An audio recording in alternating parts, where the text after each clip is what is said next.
Comment lire comme un génie? Avoir un livre, le lire et espérer qu'il apporte une valeur durable à notre vie, c'est une quête intellectuelle commune.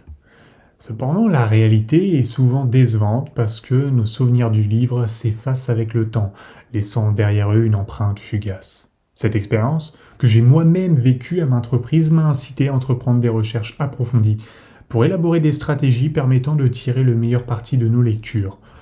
Aujourd'hui, je partagerai avec vous 4 astuces qui vous aideront à lire un livre une fois et à en conserver la substance dans votre esprit, du moins pour une période significative, jusqu'à l'Alzheimer.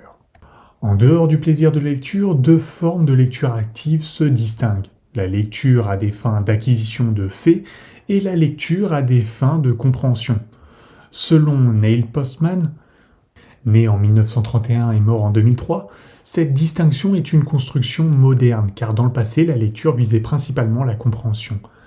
À une époque où l'information n'était pas aussi abondante, chaque livre représentait une précieuse source de connaissances, entraînant des discussions avec l'auteur et une analyse approfondie des idées présentées.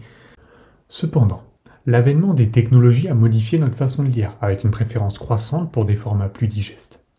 Afin de redonner à la lecture pour la compréhension la place qu'elle mérite, on va s'appuyer sur les écrits de Charles Van Doren et Mortimer J. Adler pour vous présenter une stratégie efficace.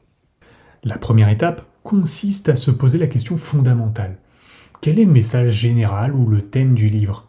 Cette question devrait guider votre lecture dès le début. Par exemple, si vous lisez Dopamination du docteur Anna Lemke, cherchez à comprendre comment la dopamine affecte nos circuits de récompense à l'époque moderne et comment surmonter les dépendances. Voilà de quoi ça parle. Si le livre, c'est Can't Hurt Me de David Coggins, explorez donc comment l'amitié, avec la douleur et la maîtrise de l'esprit, libère notre potentiel. En répondant à cette question, vous créez une structure mentale qui facilite la mémorisation de vos idées et des leçons spécifiques que vous tirerez du livre. La deuxième étape consiste à analyser la manière dont l'auteur construit son argumentation. Comprenez comment l'histoire se déroule et comment la logique se développe. Par exemple, dans Mastering de Robert Greene, l'auteur soutient que chacun a le potentiel de devenir maître dans un domaine particulier. En suivant le schéma argumentatif de l'auteur, vous ne comprendrez pas seulement le livre, mais vous l'assimilerez, ce qui renforcera la rétention de l'information. La troisième étape consiste à remettre en question le contenu du livre, évaluer la véracité des idées présentées, leur éventuel biais et leur application à différentes époques. Exprimez votre accord ou désaccord tout en fournissant des preuves pour étayer vos opinions. En reprenant l'exemple de la maîtrise, interrogez-vous sur la nécessité d'une longue phase d'apprentissage confrontant ainsi vos croyances à celles de l'auteur. Enfin, la quatrième étape est d'anticiper comment vous mettriez en pratique les idées du livre. Élaborez un plan concret, mettez-le en œuvre. Par exemple, si le livre Atomic Habits suggère que le changement d'environnement est crucial pour créer des habitudes, essayez de modifier votre propre environnement pour intégrer une nouvelle habitude, comme le suggère l'auteur.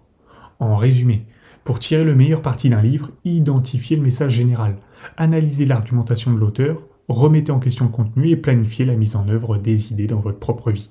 En adoptant cette approche, vous améliorerez significativement votre compréhension du livre et prolongerez sa rétention dans votre mémoire. Merci d'avoir regardé cette vidéo et si vous l'avez appréciée, n'hésitez pas à vous abonner.